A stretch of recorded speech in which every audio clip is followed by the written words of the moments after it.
Hello everyone, good morning to all of you and welcome to online study point. दोस्तों, आज है 2 अप्रैल और आज की इस वीडियो में हम 2 अप्रैल से रिलेटेड करंट अफेयर के सभी इंपॉर्टेंट क्वेश्चन को कवर करने वाले हैं। और देखिए, जो भी स्टूडेंट एसएससी एग्ज़ाम के लिए प्रिपरेशन करते हैं उनके लिए सबसे इम्पॉर्टेंट होता है इस मूवमेंट की टेस्ट सीरीज़ को रिलीजियसली फॉलो करना। जैसे कि एग्ज़ाम बैक टू बैक आने ही वाले हैं, टेक्स्ट बुक जिनकी टेस्ट सीरीज़ 1 करोड़ से ज़्यादा स्टूडेंट ने अभी तक अटेम्प्ट कर लिया है, इनके पास में आप लोगों को एसएससी सीजीएल के लिए 282 मॉक टेस्ट, एसएससी सीपीओ के लिए 125 मॉक टेस्ट, इसके अलावा एसएससी स्टेनोग्राफर के लिए 61 मॉक टेस्ट, और इसके अलावा आईबीएसयू जो कि आईबी का एग्ज़ाम है, इसके लिए आप लोगों को 76 मॉक मिल सकेंगे।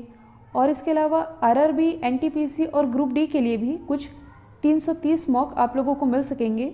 और अभी टेक्स्ट बुक का एनिवर्सरी ऑफ़र भी चल रहा है, जहां 299 में आप लोगों को टेक्स्ट बुक पास मिलेगा, जिसमें 200 प्लस एग्ज़ाम्स के लिए 12,000 से अधिक मॉक मिल सकेंगे। तो बस आपको स्टडी 10 कूपन लगाना है और इससे आप लोगों को एक्स्ट्रा 30 रुपये डिस्काउंट मिल सकेगा। लिंक डिस्क्रिप्शन बॉक्स में दी हुई है। तो चलिए स्टार्ट करते हैं हमारा पहला क्वेश्चन। हाल ही में केंद्र सरकार ने नए वाहनों की खरीद से पहले पुराने वाहन के स्क्रैप सर्टिफिकेट जमा करने पर कितने प्रतिशत की छूट का प्रस्ताव रखा है? तो केंद्र सरकार के द्वारा 25% छूट का प्रस्ताव रखा गया है। अब इस क्वेश्चन को हम एकदम बेसिक से समझेंगे। जैसे कि यहाँ जो टर्म लिखा हुआ है स्क्रैपिंग पॉलिसी, ये है क्या? देखिए, ये क्वेश्चन इसलिए भी इम्पोर्टेंट बन जाता है क्योंकि हाल ही में जो हमारी वित्त मंत्री निर्मला सीतारमण जी, इनके द्वारा जो बजट पेश किया गया था, इसमें इस स्क्रैपिंग पॉलिसी का भी उल्लेख था, इसलिए इसके बारे में जानना भी ज़रूरी है। तो सरकार के द्वारा ये जो नई स्क्रैपिंग पॉलिसी लाई जा रही है, ये है क्या? तो सिंपल आप ये समझिए कि इस पॉलिसी के अंतर्गत जो भी प्राइवेट व्हीकल होंगे जो कि आप चलाते हैं, यदि वह 20 साल से अधिक के हो गए हैं तब इन्हें नष्ट कर दिया जाएगा, यानी कि इन्हें स्क्रैप कर दिया जाएगा। और यदि कोई कॉमर्शियल यानी कि सरकारी व्हीकल है जो, यदि वे 15 साल से ऊपर चलाए जा चुके हैं तब इन्हें स्क्रैप कर दिया जाएगा, यानी कि नष्ट कर दिया जाएगा। यदि आप लोगों को याद होगा तो कुछ समय पहले मैंने आप लोगों को बताया था कि हाल ही में जो हमारे केंद्रीय मंत्री हैं नितिन जयराम गडकरी जी, इन्होंने ग्रीन टैक्स की घोषणा की थी। ग्रीन टैक्स जिसमें कि वाहनों का फिटनेस टेस्ट किया जाता, मतलब कि यदि कोई भी वाहन बहुत ज़्यादा समय से चल रहा है जिसके कारण वायुमंडल में प्रदूषण की समस्या बढ़ रही है, ऐसे वाहनों से ग्रीन टैक्स वसूला जाएगा। तो ये तो आप लोगों को पता है, ग्रीन टैक्स के बारे में मैंने आप लोगों को बताया भी था। आज हम डिस्कस कर रहे हैं स्क्रैपिंग पॉलिसी के बारे में, जिसमें कि 15 और 20 साल के वाहनों का फिटनेस टेस्ट किया जाना है। 15 साल किसके लिए है? प्राइवेट व्हीकल के लिए। 20 साल है कॉमर्शियल व्हीकल के लिए। तो इन 15 और 20 साल चले वाहनों का जब फिटनेस टेस्ट कराया जाएगा, तब यदि ये फिटनेस टेस्ट में फेल हो जाती है तब क्या होगा? ऐसी स्थिति में इन्हें स्क्रैप कर दिया जाएगा, यानी कि नष्ट कर दिया जाएगा। अब सवाल ये बनता है कि वाहनों को नष्ट करने का फ़ायदा क्या होगा? तो देखिए, पहला फ़ायदा तो ये है कि व्यक्ति को नई गाड़ियों के खरीद पर 4 से 6% की छूट मिलेगी। और यदि नए प्राइवेट वाहन की खरीद की जाती है, ध्यान दीजिए, प्राइवेट व्हीकल की खरीद पर 25% के, मतलब कि 25% रोड टैक्स ये फ्री होगा, जबकि नए कॉमर्शियल वाहन की खरीद पर 15% रोड टैक्स ये फ्री होगा। और स्क्रैपिंग सर्टिफिकेट दिखाने पर जो वाहन निर्माता कंपनी है, वाहन निर्माता के द्वारा भी 5% की छूट दी जाएगी। और नए वाहन की खरीद पर जो रजिस्ट्रेशन चार्ज लगता है वह भी नहीं लगेगा, यानी कि सरकार आपको प्रोत्साहित कर रही कि आप अपनी पुरानी गाड़ियों को नष्ट कर दीजिए और इसका सर्टिफिकेट लीजिए। ये सर्टिफिकेट आप जब नई गाड़ी खरीदते समय दिखाएंगे तो डिस्काउंट तो मिलेगा ही, रोड टैक्स में भी डिस्काउंट मिलेगा। मतलब कि ये सारे फायदे हैं स्क्रैपिंग पॉलिसी से। अब यहाँ से सवाल ये भी बनता है कि अपने देश भारत में ऐसी पॉलिसी की क्या ज़रूरत है? तो यदि देखा जाए तो भारत में 51 लाख हल्के मोटर वाहन हैं जो कि 20 साल से ज़्यादा पुराने हैं, 34 लाख ऐसे वाहन हैं जो कि 15 साल से ज़्यादा पुराने हैं, लगभग 17 लाख मीडियम और हैवी कॉमर्शियल व्हीकल है जो कि 15 साल से ज़्यादा पुराने हैं, जो कि बिना फिटनेस सर्टिफिकेट के चल रहे हैं। और स्क्रैप पॉलिसी इसलिए भी ज़रूरी है क्योंकि पुराने वाहन जो होते हैं ये फिट वाहनों की तुलना में 10 से 12% अधिक प्रदूषण फैलाते हैं और सड़क की सुरक्षा के लिए भी खतरा है। और स्क्रैपिंग पॉलिसी का एक बड़ा फ़ायदा यह भी होगा कि स्क्रैप मटेरियल से ऑटोमोबाइल इंडस्ट्री को सस्ता रॉ मटेरियल यानी कि कच्चा माल मिल सकेगा। और सस्ते कच्चे माल की हेल्प से गाड़ी बनाने वाली जो कंपनी है इसकी उत्पादन लागत कम हो जाएगी और इस नई पॉलिसी से ऑटोमोबाइल सेक्टर में लगभग 3,70,00,000 लोगों को रोजगार भी मिल सकेगा और नए फिटनेस सेंटर खुलने से 33,000 लोगों को रोजगार मिल सकेगा। और मोटा माटी यदि हिसाब देखा जाए तो सरकारी खजाने में जीएसटी के जरिए 30 से 40,000 करोड़ रुपए ये प्राप्त हो सकेंगे। तो ये सभी फायदे हैं स्क्रैपिंग पॉलिसी के, जिसके लिए सरकार विचार भी कर रही है। तो अब लास्ट में आप ये भी जान लीजिए कि ये जो नई पॉलिसी है ये कब से लागू की जाएगी। तो फिटनेस टेस्ट स्क्रैपिंग सेंटर बनाने के लिए नए नियम बनाए जाएंगे जो कि 1 अक्टूबर 2021 से लागू होंगे। अब ऐसा तो नहीं है कि आप वाहन नष्ट करना चाह रहे हैं, स्क्रैप करना चाह रहे हैं तो किसी भी कबाड़ी वाले दुकान में गए और वहां जाकर के अपना स्क्रैपिंग सर्टिफिकेट प्राप्त कर लिया, ऐसा बिल्कुल नहीं होगा। सरकार के द्वारा एक निश्चित जगह तय की जाएगी और वहीं जाकर के आप अपने वाहनों को नष्ट करवा सकते हैं जहां आप लोगों को फिटनेस सर्टिफिकेट मिल सकेगा। तो ये 1 अक्टूबर 2021 से लागू। इसके बाद अगले साल से मतलब कि 1 अप्रैल 2022 से ऐसे व्हीकल जो कि 15 साल से अधिक चल चुके हैं इन्हें स्क्रैप करने का काम किया जाएगा, मतलब कि नष्ट किया जाएगा। फिर इसके 1 साल बाद 1 अप्रैल 2023 से जो हैवी कॉमर्शियल व्हीकल है इनके लिए फिटनेस टेस्ट ज़रूरी होगा। फिर इसके 1 साल बाद मतलब कि 1 जून 2024 से सभी कैटेगरी के लिए फिटनेस टेस्ट कंपलसरी कर दिया जाएगा। तो यही है स्क्रैपिंग पॉलिसी। इससे रिलेटेड A to Z चीज़ें मैंने आप लोगों को बता दी है।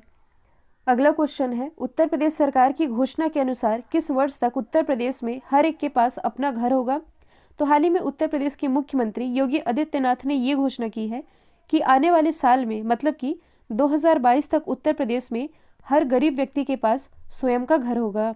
यदि आप लोगों को केंद्र सरकार की योजना का नाम मालूम हो जिसका नाम है प्रधानमंत्री आवास योजना, इसका नाम पहले इंदिरा आवास योजना था लेकिन इसका नाम बदल करके 2016 में किया गया है प्रधानमंत्री आवास योजना। इसका टारगेट ये रखा गया है कि 2022 तक भारत में हर एक व्यक्ति के पास खुद का घर हो। तो इसी के अंतर्गत जो उत्तर प्रदेश गवर्नमेंट है इसने ये ऐलान कर दिया है कि आने वाले साल तक हर व्यक्ति के पास स्वयं का घर होगा उत्तर प्रदेश में। मतलब कि जो लोग उत्तर प्रदेश में रहते हैं उनके लिए ये घोषणा की गई है। उत्तर प्रदेश की राजधानी है लखनऊ। मुख्यमंत्री अभी मैंने बताया है योगी आदित्यनाथ, राज्यपाल है Anandiben Patel. Important national park की यदि बात की जाए तो पीलीभीत टाइगर रिजर्व और दुधवा टाइगर रिजर्व ये सभी स्थित है उत्तर प्रदेश में ही। पीलीभीत टाइगर रिजर्व जिसे अभी हाल ही में टाइगरों की संख्या को 2 गुना करने के लिए T/2 अंतर्राष्ट्रीय पुरस्कार से नवाजा गया था। उत्तर प्रदेश से लोकसभा सीटें सबसे ज़्यादा आती हैं 80, जबकि राज्यसभा सीटों की संख्या है 31। अब यदि हम उत्तर प्रदेश से ही रिलेटेड कुछ करंट के क्वेश्चन डिस्कस करें तो हाल ही में प्राइम मिनिस्टर नरेंद्र मोदी ने उत्तर प्रदेश के बहराइच में, बहराइच की लोकेशन कुछ यहाँ पास है, बहराइच में महाराजा सुहेलदेव स्मारक का शिलान्यास किया है। लैंड होल्डर्स के लिए 16 अंकों का एक यूनिकोड जारी किया गया है। किसान कल्याण मिशन, इसके अलावा भूमि विवाद को खत्म करने के लिए यहाँ वारासत योजना की शुरुआत की गई है और प्राइम मिनिस्टर नरेंद्र मोदी ने यहाँ आगरा मेट्रो रेल परियोजना निर्माण का भी उद्घाटन कर दिया है। अगला क्वेश्चन है, हाल ही में उत्कल दिवस या ओडिशा दिवस ये कब मनाया गया है। तो ये भी हाल ही में 1 अप्रैल को मनाया गया है, जबकि 30 मार्च को राजस्थान दिवस मनाया गया। तो यदि हम बात करें उत्कल दिवस या ओडिशा दिवस की तो देखिए जो ओडिशा है, वर्तमान ओडिशा, ये पहले मतलब कि जब ब्रिटिश शासन था तब ये बंगाल प्रेसिडेंसी का हिस्सा था जिसमें कि बिहार, वेस्ट बंगाल और उड़ीसा ये शामिल थे और इस राज्य को मूल रूप से उड़ीसा कहा जाता था। लेकिन लोकसभा में इसका नाम बदल करके ओडिशा करने के लिए 2011 में मतलब कि मार्च के 2011 में एक संशोधन विधेयक पारित किया गया जिसके बाद इसका नाम ओडिशा कर दिया गया। इसकी राजधानी की यदि हम बात करें तो ये है भुवनेश्वर। भुवनेश्वर में स्थित है कलिंगा स्टेडियम और ISO यानी कि इंटरनेशनल स्टैंडर्ड ऑर्गेनाइजेशन सर्टिफिकेट प्राप्त करने वाला ये भारत का पहला शहर बना है। इसी भुवनेश्वर में भारत का पहला फायर पार्क और कोविड वॉरियर मेमोरियल ये स्थापित किया जा रहा है। ओडिशा में स्थित है राउर किला जहां भारत का सबसे बड़ा हॉकी स्टेडियम ये बनाया जाएगा। 2 प्रमुख नेशनल पार्क हैं, भीतरकनिका नेशनल पार्क और सिमलीपाल नेशनल पार्क। ये दोनों ही अभी चर्चे में रहे हैं। भीतरकनिका ये किस लिए चर्चे में आया था? सफ़ेद मगरमच्छों के कारण, जबकि सिमलीपाल नेशनल पार्क यहाँ आग लगने के कारण ये चर्चे में रहा था।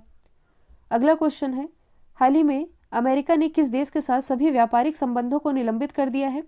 तो हाल ही में अमेरिका के द्वारा म्यांमार के साथ जितने भी व्यापारिक संबंध थे इन्हें निरस्त कर दिया गया है। इन दोनों देशों के बीच की यदि हम व्यापारिक संबंधों की बात करें तो इसकी शुरुआत 2013 में की गई थी, जब आंग सान सू की पार्टी ने चुनावों में शानदार जीत हासिल की थी। आंग सान सू की इन्हीं के कारण ये पूरा मुद्दा चर्चे में आया, क्योंकि अभी हाल ही में जब इन्होंने एक ऐतिहासिक जीत फिर से हासिल की, तब फरवरी की ही बात है, इन्हें म्यांमार की सेना के द्वारा गिरफ्तार कर लिया गया और इन्हें जेल में बंद कर दिया गया है, जिसके विरोध में यहाँ की जो जनता है ये सड़क पर उतर गई है कि हमारी लीडर को आज़ाद किया जाए और यहाँ लोकतंत्र वापस से लाया जाए। मतलब कि यदि देखा जाए तो म्यांमार ये पूरी दुनिया की नज़र में अभी चर्चे का विषय बना हुआ है, क्योंकि यहाँ सरेआम कत्लेआम हो रहा है, किसी को भी पकड़कर मार दिया जा रहा है। मतलब कि जो भी विरोध में उतरता है ये नहीं देखा जाता कि कौन बच्चा है कौन बूढ़ा है, किसी को भी गोली मारने की इजाज़त दे दी गई है। तो इसी के बगावत में कुछ समय पहले ही जो न्यूजीलैंड था, न्यूजीलैंड इसके बाद ऑस्ट्रेलिया, इन दोनों ने म्यांमार के साथ अपने सभी व्यापारिक संबंधों को निरस्त किया कि आप यहाँ लोकतंत्र वापस से लाइए, तभी हम आपके साथ व्यापारिक संबंधों को फिर से शुरू करेंगे। और अब इसी क्रम में जो अमेरिका है इसने भी ऐसा ही फैसला किया है। तो यदि हम बात करें म्यांमार की तो इसकी कैपिटल है नायपीडो, करेंसी है क्यात। भारत के कुल 4 राज्य हैं जिनकी सीमा म्यांमार से लगती है। कौन कौन से राज्य हैं? अरुणाचल प्रदेश, नागालैंड, मणिपुर और मिजोरम, यही 4 राज्य हैं।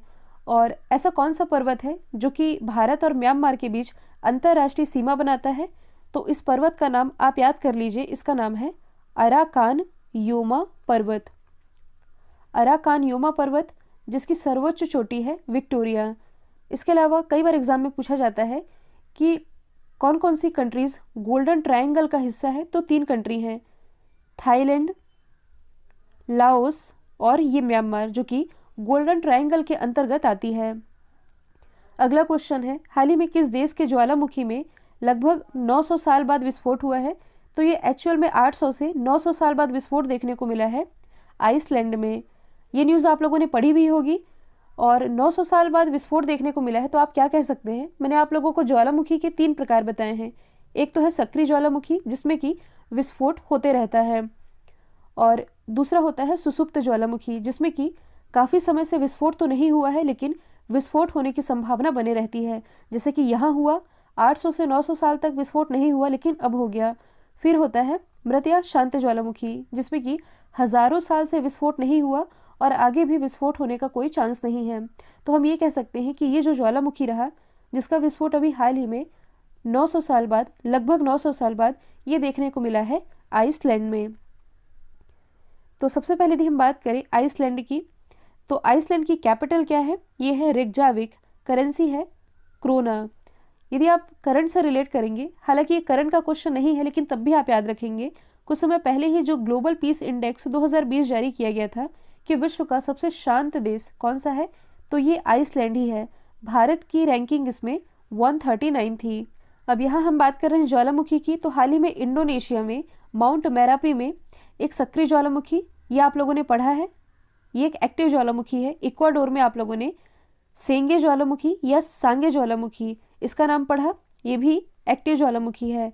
और अभी हाल ही में जो वॉल्केनो होते हैं, वॉल्केनो आने के बाद मतलब कि जो लोग प्रभावित होते हैं उनकी हेल्प करने के लिए हाल ही में डेनिस रेड क्रॉस सोसाइटी के द्वारा वॉल्केनो बॉन्ड ये भी जारी किया गया है। अगला क्वेश्चन है, 51 दादा साहब फाल्के अवार्ड से किसे सम्मानित किया जाएगा? तो ये सम्मानित किए जाएंगे सुपरस्टार रजनीकांत, और ये है 51 क्रम का दादा साहब फाल्के अवार्ड। ये जो अवार्ड है ये फिल्म जगत में उत्कृष्टता के लिए दिया जाता है।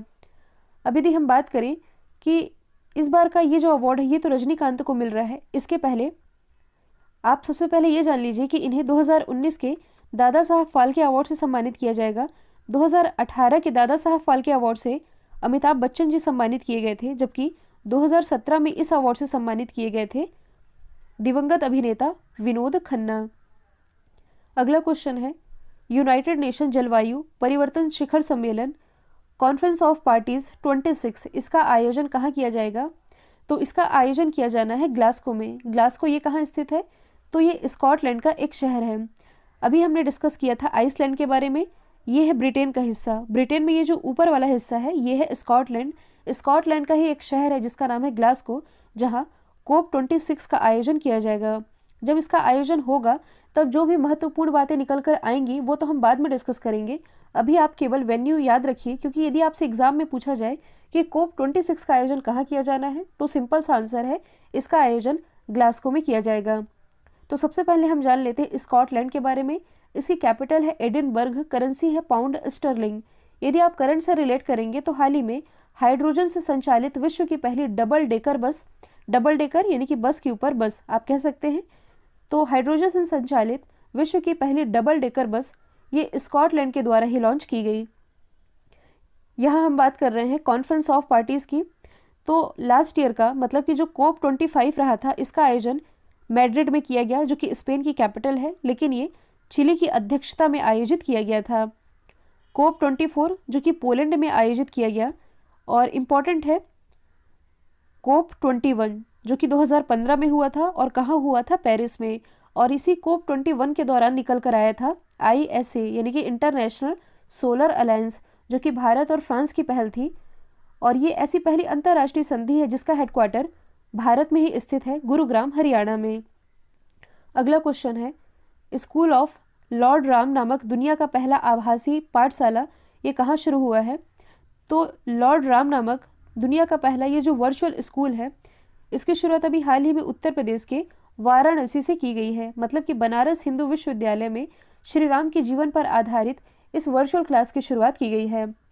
तो यदि हम बात करें बनारस हिंदू विश्वविद्यालय की, तो कई बार एग्जाम में पूछा जाता है कि इसकी स्थापना किसके द्वारा की गई थी।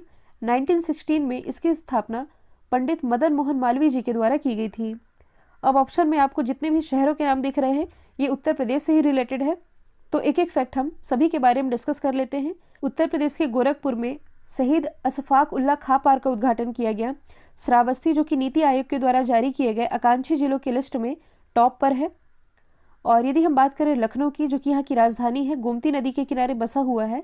हाल ही में residential hockey centre of excellence ये यहाँ ही स्थापित किया जाना है। अगला क्वेश्चन है, हाल ही में IPL टीम दिल्ली कैपिटल ने किस खिलाड़ी को टीम का कप्तान नियुक्त किया है? तो दिल्ली कैपिटल के लिए टीम के कप्तान ये नियुक्त किए गए हैं ऋषभ पंत। दिल्ली कैपिटल, इसका पहले नाम दिल्ली डेयर डेविल्स था, नाम बदल करके दिल्ली कैपिटल कर दिया गया। आप सभी जानते हैं IPL ये भी शुरू ही होने वाले हैं, अप्रैल में ही शुरू होंगे। जब इससे निकल के कुछ इंपॉर्टेंट क्वेश्चन आएंगे तो वो हम बाद में डिस्कस कर लेंगे। ऋषभ पंत की यदि हम बात करें तो कुछ समय पहले इन्हें जिंदल साउथ वेस्ट स्टील इसका ब्रांड एम्बेसडर बनाया गया है, और ICC के द्वारा एक नए कैटेगरी में अवार्ड दिए जाने की शुरुआत की गई थी। इसमें प्लेयर ऑफ द मंथ इस कैटेगरी में जो जनवरी का अवार्ड रहा था, जनवरी मंथ के लिए ये ऋषभ पंत ने ही जीता, जबकि फरवरी के लिए प्लेयर ऑफ द मंथ का खिताब जीता रविचंद्रन अश्विन ने। और यदि हम बात करें क्रिस मॉरिस की, तो ये कौन है? ये साउथ अफ्रीका के एक क्रिकेटर हैं, और इस साल का जो IPL होना है इसमें सबसे महंगे खिलाड़ी ये क्रिस मॉरिस ही हैं। इन्हें 16.25 करोड़ में खरीदा गया है, और ये किस टीम के लिए खेलेंगे? राजस्थान रॉयल्स के लिए। अगला क्वेश्चन है, हाल ही में किस देश के द्वारा बैलिस्टिक मिसाइल शाहीन A1 का सफल परीक्षण किया गया है? तो इसका सफल परीक्षण अभी हाल ही में पाकिस्तान के द्वारा किया गया है। शाहीन A1 का ये सरफेस टू सरफेस वॉर करने वाली मिसाइल है। अब इस क्वेश्चन को आप देखिए, यहाँ लिखा हुआ बैलिस्टिक मिसाइल। कल ही मैंने आप लोगों को मिसाइल की टाइप बताई थी, जिसमें कि मैंने आप लोगों को बैलिस्टिक मिसाइल के बारे में भी बताया था। मान लीजिए ये है आपकी मिसाइल और ये है टारगेट, तो ये कुछ इस तरह से, मतलब कि ऊर्ध्वाधर तरीके से जाकर के टारगेट को भेजती है सरफेस टू सरफेस तरीके से। तो यदि भारत में पूछा जाए बैलिस्टिक मिसाइल का एग्जाम्पल, ये है पृथ्वी, सरफेस टू सरफेस वॉर करने वाली मिसाइल है। वैसे ही पाकिस्तान की जो बैलिस्टिक मिसाइल है शाहीन A1, ये भी सरफेस टू सरफेस वॉर करने वाली मिसाइल है, और इसकी रेंज है 900 किलोमीटर तक की। इसका भी हाल ही में सफलतापूर्वक परीक्षण कर लिया है पाकिस्तान ने। तो यदि हम बात करें पाकिस्तान की, इसकी राजधानी है इस्लामाबाद। यहाँ के प्राइम मिनिस्टर है इमरान खान, प्रेसिडेंट है आरिफ अलवी। और सिंधु जल विवाद ये भारत और पाकिस्तान के बीच ही है। लगभग 1.5 साल बाद दिल्ली में भारत और पाकिस्तान के बीच इसी सिंधु जल विवाद को लेकर के एक बैठक का भी आयोजन किया गया था। आप और क्या रिलेट कर सकते हैं? तो 100% सौर ऊर्जा से संचालित विश्व की पहली संसद ये पाकिस्तान में ही है। अगला क्वेश्चन है, 28वें हुनर हाट 2021 का आयोजन कहाँ किया गया? इसका आयोजन किया गया है गोवा में। और इस हुनर हाट में क्या होता है? भारत के जितने भी शिल्पकार दस्तकार हैं ये इस हुनर हाट में भाग लेते हैं और अपनी कला का प्रदर्शन करते हैं। ये जो हुनर हाट रहा ये तो चल ही रहा है, जिसकी थीम है वोकल फॉर लोकल। अब यदि हम बात करें गोवा की, तो महाराष्ट्र के नीचे ये जो छोटा सा हिस्सा ये है गोवा का। गोवा जो कि क्षेत्रफल की दृष्टि से भारत का सबसे छोटा राज्य है। गोवा की राजधानी है पणजी, जो कि मांडवी नदी के किनारे बसा हुआ है। मुख्यमंत्री है प्रमोद सावंत। राज्यपाल कौन है? तो देखिए, पहले तो राज्यपाल थे सत्यपाल मलिक, लेकिन इनकी नियुक्ति अब मेघालय के राज्यपाल के रूप में कर दी गई है। तो महाराष्ट्र के जो राज्यपाल हैं भगत सिंह कोश्यारी, ये गोवा के भी राज्यपाल का एडिशनल चार्ज संभाल रहे हैं। और सलीम अली बर्ड सेंचुरी ये गोवा में ही स्थित है, जबकि सलीम अली नेशनल पार्क ये स्थित है जम्मू में। और यदि आप करंट से रिलेट करेंगे तो भारत का पहला सैंड ड्यून पार्क यानी कि बालू टिब्बा पार्क ये गोवा में ही स्थापित किया जाना है। कल जो मैंने आप लोगों से सवाल पूछा था इसका राइट आंसर था उत्तर प्रदेश। अब आप लोगों के लिए आज का सवाल है, फिल्म फेयर अवार्ड 2021 में बेस्ट एक्ट्रेस का अवार्ड किसने जीता है? साथ ही आप ये भी बताएंगे कि बेस्ट एक्टर का अवार्ड किसने जीता है। तो इसका जो भी आंसर है कमेंट बॉक्स में बताइए। वीडियो यदि पसंद आया है तो लाइक कीजिए, शेयर कीजिए और चैनल को सब्सक्राइब करना बिल्कुल मत भूलिएगा। तो आज के लिए इतना ही। Thank you so much.